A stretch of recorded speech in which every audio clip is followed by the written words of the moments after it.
Good evening. Welcome to the Midnight Bible Study. Blessed are the pure in heart, for they shall see God. That's Matthew 5:8. That's one of the Beatitudes. Blessed are the pure in heart, for they shall see God. But what does that mean and how is it relevant to our lives? That's what the topic of tonight's Bible study. Uh, pure in heart, pure in heart representing our inner affections, our do we have issues with things like hate, sensual sins, um, greed, lust, envy, things like these? These are inner uh, sinful tendencies that we might be. Many people, probably most people, have some issues with some of these.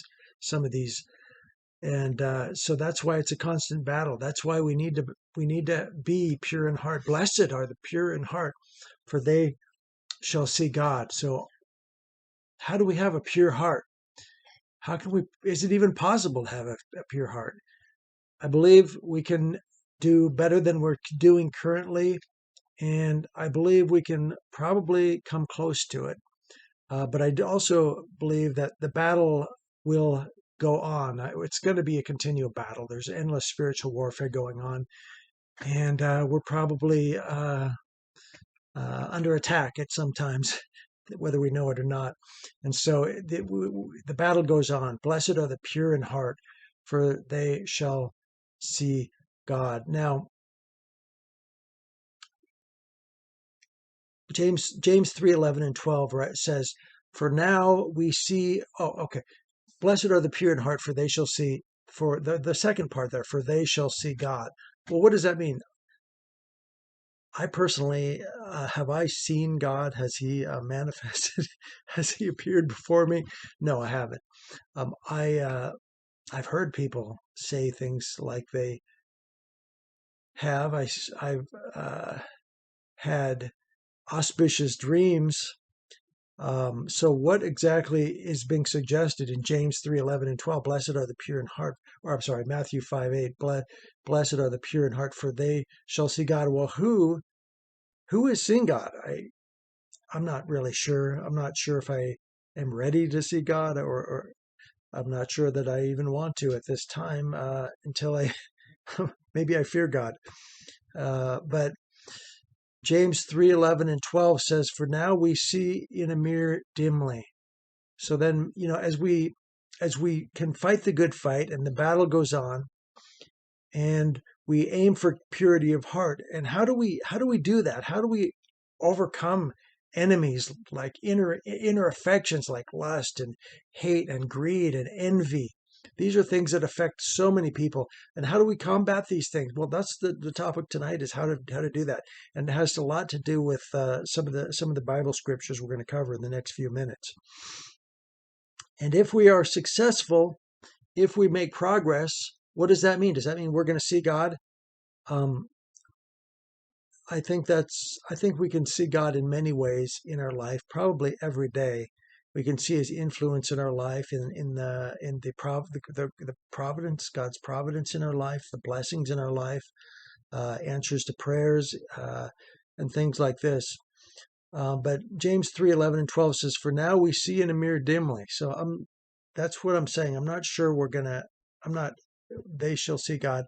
Personally, I just can't say that I've seen God like visually, right?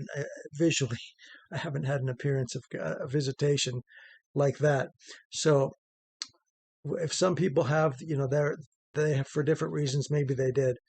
But it says, I think maybe it's more common. For now we see in a mirror dimly. So we may see the providence. We may get an answer to prayer. We may hear a voice, in answer to a prayer. For now we see in a mirror dimly, but then face to face. So the day will come when every knee shall bow, and we shall have our day of meeting Jesus face to face. And hopefully He says, "Good and faithful servant." But for now, we see in a mirror dimly, according to James 3:11. But then face to face. Now I know in part, but then I shall know, just as I know, also I am known. So what are we trying to accomplish now? Because for now we see in him, and how do we get to the place where we are seeing, at least we're seeing in a mirror dimly, as opposed to not seeing at all? Uh, does a 1 Corinthians 13:12, I think, gives us a good clue as to what direction we need to be moving. It says, "Does a spring send forth fresh water, and bitter from the same opening? Can a fig tree, my brethren, bear olives, or a grape tree or a grapevine bear figs? No. Thus no spring yields both salt water and fresh." Now just imagine you've got a pure lake with springs. I grew up where there was a spring-fed lake, and you could see the water bubbling all year round. There were certain spots where you could see water bubbling up. There was a spring, underground springs that would fuel spring. Pure water would bubble up into this lake. It was a beautiful thing to see, and it was always pure water, beautiful, wonderful water. You could drink it. We used to drink that water. Um, and So does a spring send forth fresh water and bitter? In other words, did at some points did it send up water that was full of like sulfur or pollution? No, it never did that. It was always pure fresh water coming from that same spring. Does a spring send forth fresh water and bitter from the spring opening? Okay. No spring yields both salt water and fresh. Now, we are like a spring of water. Okay, our souls and our spirits are like a spring of water, and we should not be the same mouth should not be both blessing and cursing. Okay, we should not be we should not we should be speaking the pure words of God and not cursing and using blasphemies. That's not what that's not going to be. Remember, this is the pure in heart shall see God. And if we're filled with filth, it's going to be hard, because eventually what we are, it comes out. And what defiles a man is not what we eat, but what comes out of us, the words we speak. That's what defiles us. And so how do we make sure that doesn't happen? Well, we better be darn careful that we don't fill ourselves with filth. We need to fill ourselves only with what's pure and perfect and lovely and of good report, to the greatest extent we possibly can.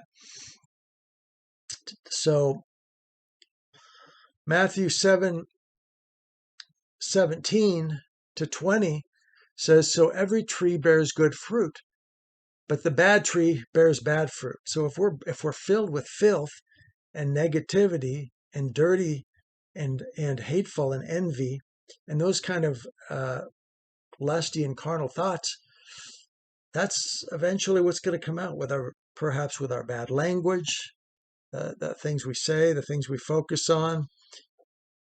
And so every good tree bears good fruit, according to Matthew 7:17. Every good tree bears good fruit. An apple tree bears beautiful apples. You don't get a banana on an apple tree, and you certainly don't get something poisonous. So every good tree bears good fruit, but the bad tree bears bad fruit. So how do you know whether it's good or bad? Well, you look at the fruit. Is it good fruit or bad fruit? And people also have good fruit and bad fruit. So we can look at the fruit and find out about the tree. A good tree cannot bear bad fruit, nor can a bad tree bear good fruit. Every tree that does not bear good fruit is cut down and thrown into the fire. So there's a good motivation to make sure we purify those waters and that we have a pure spring. Does a spring send forth? We want a spring that puts forth pure waters. So how do we do this? Basically, we need to focus on the Word of God. We focus on the Word the promises of the Bible is a good place to start. Reading the Bible, filling our minds with beautiful hymns and Psalms and Proverbs and the promises of the Bible. In fact, there's books on the promises. You can buy books. I have several of them, books of Bible promises. You can actually get lists of those online, of the promises of Jesus. And if we focus on that to the greatest extent possible, it's going to change the way we think. It's going to change. It's going to change what we value, and the kind of waters that are bubbling up from our springs. And that's ultimately what's going to help cause. We're going to start saying. We're going to start speaking after the words of God, and speaking words of faith. Because what we have on the inside, the word of God in our heart, is when we have faith and we start speaking the word of God. That's when we're going to start getting more results that we want to see. So there you go. That's the Midnight Bible Study tonight. And God bless you. Thanks for listening.